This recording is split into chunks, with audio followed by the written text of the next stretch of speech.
جلیل القدر محدث ابن ابی ذئب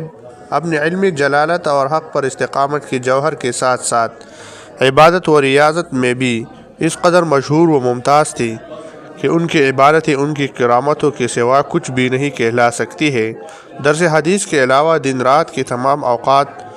قسم قسم کی عبادتوں میں بسر فرماتی تھیں، یہاں تک کہ اگر ان سے کہہ دیا جاتا کہ کل ہی قیامت آنے والی ہے تو جتنی عبادت کرتے تھے اس سے زیادہ نہیں کر سکتے تھے۔ عمر بھر روزہ دار رہی اور اس قدر فقر و فاقہ اور مبلسی کی زندگی بسر کرتے تھے کہ ان کا حال پڑھ کر رقت طاری ہو جاتی ہے۔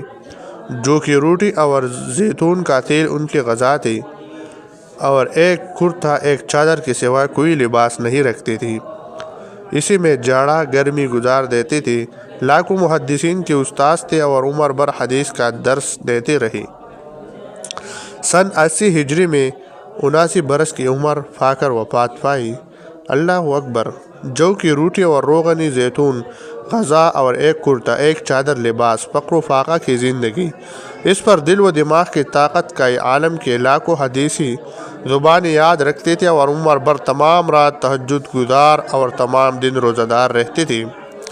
پھر روزانہ درس حدیث کا شغل بھی رکھتے تھے۔ اس عظیم روحانی طاقت کو دیکھ کر اس حقیقت کی نقاب کشائی ہو جاتی ہے کہ جو مقدس علماء جذب اخلاص کے ساتھ علم دین کی خدمت کرتے ہیں اور تقویٰ و تقدس کی زندگی بسر کرتے ہیں اور عبادت و ریاضت میں بھی جدوجہد کرتے رہتے ہیں، تو مولا باوجود غذاؤں کی کمی اور عسرت و تنگدستی اور فقر و فاقہ کی زندگی کی انہیں ایسی بلند پایہ روحانی طاقت عطا فرما دیتا ہے کہ وہ اپنے بے مثال کارناموں اور عظیم شاہکاروں سے بڑی بڑی پہلوانوں اور طاقت و قوت کے پہاڑوں کو دریائے حیرت میں غرق کر دیتے ہیں۔ ذکر الہی اور عبادت و ریاضت سے